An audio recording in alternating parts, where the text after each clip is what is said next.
नमस्कार विद्यार्थी आणि पालक मित्रांनो, मी अंकुश पाटील श्री छत्रपती अकॅडमी पुणेमध्ये आपलं मनपूर्वक स्वागत करतो। आजच्या व्हिडिओचा विषय आहे नीट संदर्भातले सध्या काय काय अपडेट्स आहेत याविषयी डिटेल एक्सप्लेनेशन आपण आजच्या व्हिडिओमध्ये पाहणार आहोत। त्याचबरोबर काउन्सिलिंग प्रोसेस 6 जुलैपासून चालू होऊ शकते अशा सुद्धा बातम्या येत आहेत। त्या संदर्भातले नेमके काय अपडेट्स आहेत, सध्या कोणते रजिस्ट्रेशन चालू आहेत आणि डिटेल एक्सप्लेनेशन काय आहे की सुप्रीम कोर्टामध्ये कशा प्रकारे हे प्रकरण आता जाणार आहे। त्याचबरोबर कॉन्स्टिट्यूशनल पदावर असलेल्या 3 व्यक्तींचा समावेश या परीक्षेसंदर्भातल्या ह्या सगळ्या घटनांशी आता जोडल्या गेलेला आहे। पहिले आहे भारताचे प्रधानमंत्री माननीय नरेंद्र मोदी, दुसरा आहे leader of opposition Rahul Gandhi आणि chief justice of India DY Chandrachud यांचा सुद्धा समावेश आता या घटनेमध्ये झालेला आहे। तो कशा प्रकारे झालेला आहे याविषयी सुद्धा डिटेल एक्सप्लेनेशन आपण आजच्या व्हिडिओमध्ये पाहणार आहोत।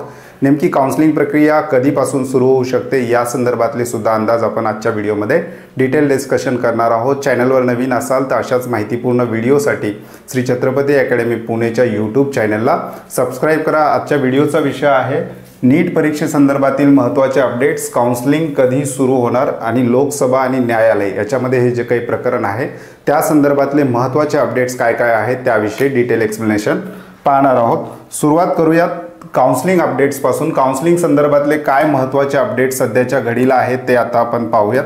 तर काउन्सिलिंग अपडेटच्या बाबतीत बोलायचं झालं तर पहिली अपडेट महत्त्वाची आहे रिवाइज नीट रिझल्ट। संपूर्ण विद्यार्थ्यांचा जो काही नीट रिझल्ट आहे तो पुन्हा एकदा डिक्लेअर करण्यात आलेला आहे, कारण ग्रेस मार्क्स मिळालेल्या विद्यार्थ्यांना NTA पुन्हा एकदा नीट एक्झाम देण्याची संधी उपलब्ध करून दिलेली होती।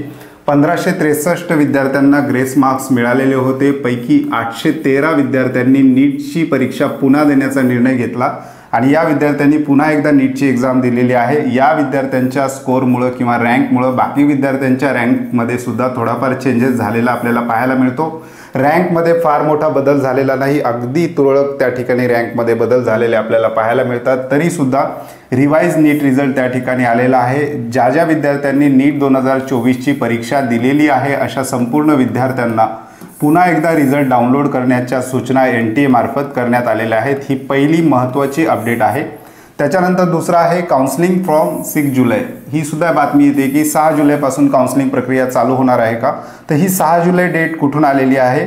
ज्यावेळी नीट संदर्भातले कुठलेही प्रकरण बाहेर आलेले नव्हते किंवा काही तुरळकच घटना बाहेर आलेल्या होत्या त्यावेळेस NTA सुद्धा नीट परीक्षेमध्ये गोंधळ झाल्याचं NTA मान्य केलेलं नव्हतं। त्याचबरोबर केंद्रीय शिक्षण मंत्र्यांनी सुद्धा NTA किंवा नीट परीक्षेमध्ये कुठलाही गोंधळ झालेला नाही अशा जेव्हा त्यांचं धारणा होती त्यावेळेस 6 जुलै रोजी काउन्सिलिंग प्रक्रिया सुरू होईल असे अंदाज बांधले जात होते। परंतु आता NTA सुद्धा काही घटना मान्य केलेल्या आहेत। त्याचबरोबर शिक्षण मंत्र्यांनी सुद्धा नीट परीक्षेमध्ये जी काही NTA मध्ये सुधारणा करण्याची आवश्यकता आहे ती बोलून दाखवलेली आहे। त्यामुळे ही डेट आत्ता हीच डेट पुढे गृहीत धरली जाईल का काउन्सिलिंग संदर्भात याविषयी येणारे अपडेट्स आपल्याला पाहावे लागणार आहेत।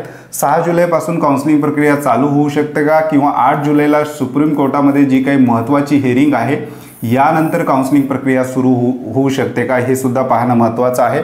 काउन्सिलिंग प्रक्रिया सुरू झाली हे कसं ओळखायचं, तर MCCच्या वेबसाईटवर ऑल इंडिया कोट्याची प्रवेश प्रक्रिया ही सगळ्यात आधी होत असते। ऑल इंडिया कोटामध्ये MBBS आणि BDS यांची जी काही वेबसाईट आहे ऑल इंडिया कोट्याची ही पहिली ॲक्टिव्ह होत असते आणि यानंतरच काउन्सिलिंग प्रक्रिया बाकी स्टेटच्या सुद्धा त्या ठिकाणी चालू होतात। MCCच्या वेबसाईटवर PWD म्हणजेच दिव्यांग किंवा अपंग विद्यार्थ्यांसाठी एक ऑफिशियल नोटीस डिक्लेअर केली जाते आणि त्यांना व्हेरिफिकेशनसाठी 7 ते 10 दिवसाचा वेळ त्या ठिकाणी जनरली दिला जातो आणि यानंतरच ऑनलाईन रजिस्ट्रेशन ऑल इंडिया कोट्याचे चालू होतात। त्याचबरोबर MCC एक स्टेटला सुद्धा नोटिफिकेशन जारी करत असतं की ऑल इंडिया कोट्याच्या काउन्सिलिंग प्रक्रियेच्या ह्या डेट्स आहेत, तुम्हाला या डेट्समध्ये टेंटेटिव्ह आपलं शेड्यूल ठेवायचं आहे। त्यानुसार MCC स्टेटला सुद्धा गाईड करत असतं आणि MCCचं ते टेंटेटिव्ह शेड्यूल आल्याशिवाय स्टेट आपले 85% जे काही ॲडमिशन प्रवेश प्रक्रिया आहेत त्या चालू करू शकत नाहीत। त्यामुळे MCCच्या वेबसाईटवर ऑफिशियल PWDची जेव्हा नोटीस येईल त्यावेळेस काउन्सिलिंग प्रक्रिया सुरू झाली असं म्हणायला हरकत नाही। यांचं व्हेरिफिकेशन आधी होतं, डायरेक्ट रजिस्ट्रेशनला सुरुवात होत नाही। PWDची नोटीस आल्यानंतर सुद्धा विद्यार्थ्यांना पुढे 7 ते 10 दिवसाचा वेळ मिळत असतो काउन्सिलिंग प्रक्रियेचं शेड्यूल येण्यासाठी, रजिस्ट्रेशनचं शेड्यूल येण्यासाठी। 2023चा जर आपण विचार केला तर 2023ला 20 जुलै रोजी रजिस्ट्रेशन ऑल इंडिया कोट्याचे चालू होतात आणि 24चा विचार केला तर कदाचित MCC 8 जुलैच्या डिसिजनची वाट त्या ठिकाणी पाहू शकते। MCCच्या बाबतीत बोलायचं झालं तर MCC अगोदरच जसं मी अगोदरच सांगितल्याप्रमाणे स्टेटला गाईडलाईन जारी करत असते, त्यानंतर 85% स्टेट कोट्याच्या काउन्सिलिंग प्रक्रिया सुरू होतात. महाराष्ट्राच्या बाबतीत बोलायचं झालं तर जोपर्यंत MCCचं पहिल्या राऊंडचं शेड्यूल येत नाही तोपर्यंत महाराष्ट्राचं सुद्धा शेड्यूल येणार नाही, कारण MCCच्या गाईडलाईन खाली स्टेटला आपल्या काउन्सिलिंग प्रक्रिया त्या ठिकाणी कंडक्ट कराव्या लागतात. MCCच्या इन्फॉर्मेशन ब्रोशरमध्ये ज्या ज्या काही इन्फॉर्मेशन सूचना दिलेल्या आहेत किंवा काउन्सिलिंग प्रक्रिया कशा प्रकारे होणार आहे ते संपूर्ण डिटेल वाचल्यानंतरच स्टेट आपल्या 85% स्टेट कोट्याच्या काउन्सिलिंग प्रक्रिया त्या ठिकाणी सुरू करतं. आत्ता सध्या काय काय महत्त्वाच्या प्रोसेस झालेल्या आहेत काउन्सिलिंग प्रक्रियेसंदर्भात ते पाहूयात. सगळ्यात महत्त्वाचं, महाराष्ट्र राज्यातील वेटरनरीचे जे काही ॲडमिशन प्रवेश प्रक्रिया आहे त्याच्या ॲप्लिकेशन फॉर्म सध्या भरणं सुरू आहे. 7 तारीख ॲप्लिकेशन फॉर्म भरण्याची लास्ट डेट आहे. महाराष्ट्र राज्यातील ज्या ज्या विद्यार्थ्यांना वेटरनरीसाठी ॲडमिशन घ्यायचं आहे अशा विद्यार्थ्यांनी अजूनही आपला फॉर्म भरला नसेल तर MFSUच्या ऑफिशियल वेबसाईटवर जाऊन विद्यार्थी आपला ॲप्लिकेशन फॉर्म त्या ठिकाणी भरू शकतात. दुसरं, कर्नाटकाच्या बाबतीत कर्नाटकाने आपले ऑनलाईन ॲप्लिकेशन अगोदरच काही विद्यार्थ्यांचे भरून घेतलेले आहेत. यांच्या पोर्टलवर नीट संदर्भातलं 2024चं जे काही अपडेट आहे ते त्या ठिकाणी टॅब दिसतो आहे, परंतु रजिस्ट्रेशन पुन्हा एकदा विद्यार्थ्यांना चालू केले जातील असं त्यांनी एका नोटीसमध्ये सांगितलेलं आहे. ते रजिस्ट्रेशन अद्याप चालू झालेलं नाही, परंतु कर्नाटकाने आपली वेबसाईट त्या ठिकाणी अपडेट केलेली आहे. केरळाने सुद्धा अगोदरच विद्यार्थ्यांचे फॉर्म भरून घेतलेले आहेत. पुन्हा एकदा केरळ आपलं रजिस्ट्रेशन चालू करण्याची शक्यता आहे. यूपीच्या बाबतीत यूपीमधून सुद्धा एक बातमी आलेली होती की यूपीमधून अशी बातमी येत होती की उत्तर प्रदेश गव्हर्नमेंट आपली स्टेट कोट्याची जी काही काउन्सिलिंग प्रक्रियेची वेबसाईट आहे ती 6 जुलै रोजी कदाचित अपडेट करू शकतं अशा प्रकारची बातमी आलेली होती. वेबसाईट अपडेट झाली म्हणजे काउन्सिलिंग प्रक्रिया सुरू झाली असं होत नाही. त्या ठिकाणी ॲप्लिकेशन फॉर्म भरण्यासाठी विद्यार्थ्यांना थोडासा वेळ दिला जातो. फॉर्मच्या टेंटेटिव्ह डेट डिक्लेअर केल्या जातात आणि कोणत्या विद्यार्थ्यांनी कशा प्रकारे फॉर्म भरायचा आहे, कोणकोणत्या कॉलेजेसचा समावेश आहे याचं डिटेल इन्फॉर्मेशन ब्रोशर अगोदर येऊ शकतं. ते 6 जुलैला येण्याची शक्यता आहे असं यूपीमधून एक बातमी येताना आपल्याला पाहायला मिळते. हे झाले काउन्सिलिंगचे संदर्भातले थोडक्यात अपडेट. आता पाहूयात सुप्रीम कोर्टासंदर्भातले काय महत्त्वाचे अपडेट आहे. सुप्रीम कोर्टात नीट संदर्भात 8 जुलै रोजी एक महत्त्वाची त्या ठिकाणी हेअरिंग होऊ शकते. तर 8 जुलै रोजी ही हेअरिंग कोणाच्या समोर होणार आहे? Chief justice of India Chandrachud, justice Pardiwala, justice Mishra यांच्या समोर ही हेअरिंग होणार आहे. याच्यामध्ये आता चीफ जस्टिस ऑफ इंडियाचा समावेश झालेला आहे. या अगोदर सुद्धा एक हेअरिंग चीफ जस्टिस ऑफ इंडियाच्या समोर झालेली होती, परंतु ती हेअरिंग जी आहे नीट रिझल्ट येण्याच्या अगोदर झालेली होती आणि त्यामध्ये त्यांनी सांगितलेलं होतं की काउन्सिलिंग प्रक्रिया आम्हाला थांबवता येणार नाही, त्याचबरोबर नीटच्या रिझल्टवर सुद्धा आम्हाला स्टे आणता येणार नाही अशा प्रकारचं एका हेअरिंगमध्ये यांनी सांगितलेलं होतं. पुन्हा एकदा यांच्यासमोर, यांच्या बेंचसमोर आता ही हेअरिंग 8 जुलै रोजी होणार आहे. याच्यामध्ये कोणकोणते महत्त्वाचे मुद्दे आहेत किंवा कोणत्या महत्त्वाच्या याचिका आहेत ते सुद्धा आपण थोडक्यात पाहूयात. रीनीट घ्यावी असा एक विद्यार्थ्यांचा गट आहे. दुसरा गट आहे रीनीट न घेता रिझल्टचं इव्हॅल्युएशन म्हणजेच पुनर्मूल्यांकन रिझल्टचं करण्यात यावे. विद्यार्थी सुद्धा आता 2 भागामध्ये विभागले गेलेले आपल्याला पाहायला मिळतात. पहिल्या भागाचे विद्यार्थी असे आहेत जे रीनीट व्हावी यासाठी मागणी करून त्या संदर्भातल्या याचिका कोर्टात दाखल केलेल्या आहेत. दुसरे विद्यार्थी असे आहेत त्यांचं असं म्हणणं आहे की देशभरामध्ये काही घटना घडल्या असतील, त्या घटना आयसोलेटेड आहेत, त्या घटनांना धरून संपूर्ण देशभरातील विद्यार्थ्यांना वेटीस धरू नये, वाटल्यास नीट रिझल्टचं इव्हॅल्युएशन किंवा पुनर्मूल्यांकन त्या ठिकाणी करण्यात यावं अशा प्रकारची एक मागणी विद्यार्थी त्या ठिकाणी करताना आपल्याला पाहायला मिळतात. आणि तिसरी महत्त्वाची याचिका होती ग्रेस मार्क्स संदर्भात. तर ग्रेस मार्क्स संदर्भात NTA ने थोडीशी ॲक्शन घेतलेली आहे. 1563 विद्यार्थ्यांना पुन्हा एकदा नीट एक्झाम देण्याची संधी देण्यात आलेली होती. त्यापैकी 813 विद्यार्थ्यांनी पुन्हा एकदा नीट देण्याचं त्या ठिकाणी डिसाईड करून त्यांनी परीक्षासुद्धा दिलेली आहे आणि रिवाईज रिझल्टसुद्धा NTA वेबसाईटवर आपल्याला पाहायला मिळतो. आणखी महत्त्वाचं, या ठिकाणी देशभरामध्ये ठिकठिकाणी CBIच्या सुद्धा चौकशी चालू आहेत. यांचे सुद्धा मदत सुप्रीम कोर्ट या ठिकाणी घेऊ शकतं. त्याचबरोबर बिहारमध्ये ज्या काही घटना झालेल्या आहेत, बिहारचा आर्थिक गुन्हे शाखेकडून केंद्र सरकारने सुद्धा रिपोर्ट मागितलेला होता.